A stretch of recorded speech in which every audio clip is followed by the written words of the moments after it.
بسم اللہ الرحمن الرحیم. ناظرین، وی لاگ نمبر 5 پیج 571 معارف القرآن جلد اول سورۃ البقرہ نمبر 2 اور آیت نمبر 232 اور ہیڈنگ وہی چل رہا ہے کہ احکام طلاق کے بعد رجت یا انقطاع نکاح دونوں کے لیے خاص ہدایات ہیں جو قرآن کریم نے ہمارے لیے چھوڑی ہیں. معارف القرآن جلد اول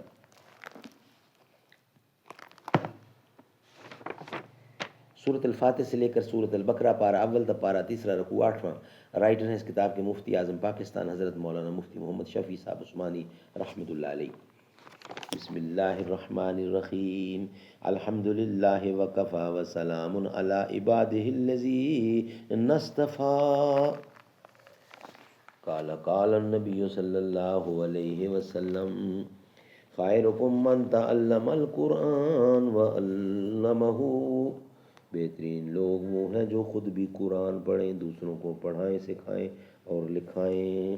وی لاگ نمبر 5 آج کا 5واں اور آخری وی لاگ آپ کے سامنے رکھ رہے ہیں. نہ مجھ سے کہہ کے اجل ہے پیام عیش و سرور، نہ کھینچ نقشہ کیفیت شراب طہور. فراق حور میں ہو غم سے ہم کنار نہ تو، پری کو شیشہ الفاظ میں اتار نہ تو.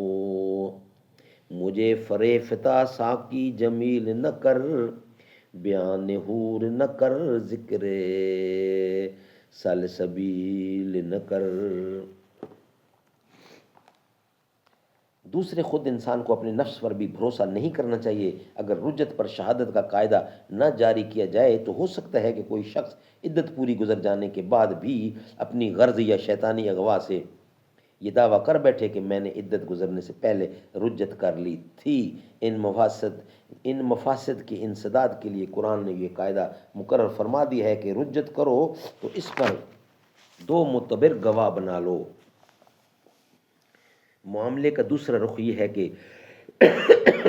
عدت کی مہلت اور غور و فکر کا وقت ملنے کے باوجود دونوں کا انقباض اور ناراضی ختم نہ ہوئی اور قطع تعلق ہی برقرار رکھنا ہے تو اس صورت میں بہت اندیشہ ہوتا ہے کہ دشمنی اور انتقامی جذبے بھڑک اٹھیں جن کا اثر 2 شخصوں سے متعدی ہو کر 2 خاندانوں تک پہنچ سکتا ہے اور طرفین کی دنیا و آخرت کے لیے خطرہ بن سکتا ہے. اس کے انسداد کے لیے مختصر طور پر تو یہی ارشاد فرمایا گیا ہے کہ اوسرہوہن بمعروف، یعنی چھوڑنا اور قطعی کرنا ہی تو ہو تو وہ بھی قاعدے کے موافق کرو. اس قاعدہ کی کچھ تفصیلات خود قرآن کریم میں مذکور ہیں، باقی تفصیلات رسول اللہ صلی اللہ علیہ وسلم کے قولی اور عملی بیان سے ثابت ہیں. انشاءاللہ یہ اگلا حصہ ہم رکھیں گے جو آپ کے سامنے ہم پیش کریں گے. آج کا 5واں ویلاگ ہمارا کمپلیٹ ہوا. کل انشاءاللہ آپ کے سامنے ہم رکھیں گے. یہی سبجیکٹ ابھی چل رہا ہے. دختر مصطفیٰ سید فاطمہ اوج صدق و صفا سید فاطمہ، کوئی تمثیل جن کی حیا کی نہیں ہے وہ جانے حیا سید فاطمہ. جس سے مبہوت ہیں ظلمتیں ہیں وہی ظلمتوں میں ضیا سید فاطمہ. رب تعالی نے بھیجا سلام آپ کو زوجائے مرتضیٰ سید فاطمہ. کر کے فاقہ کھلائے فقیروں کو جو ہے تیری یہ ادا سید فاطمہ. پے کر صبر و شکر و رضا آپ ہیں با وفا با صفا سید فاطمہ. دونوں عالم میں رب نے ہے اونچا کیا آپ کا مرتبہ سید فاطمہ.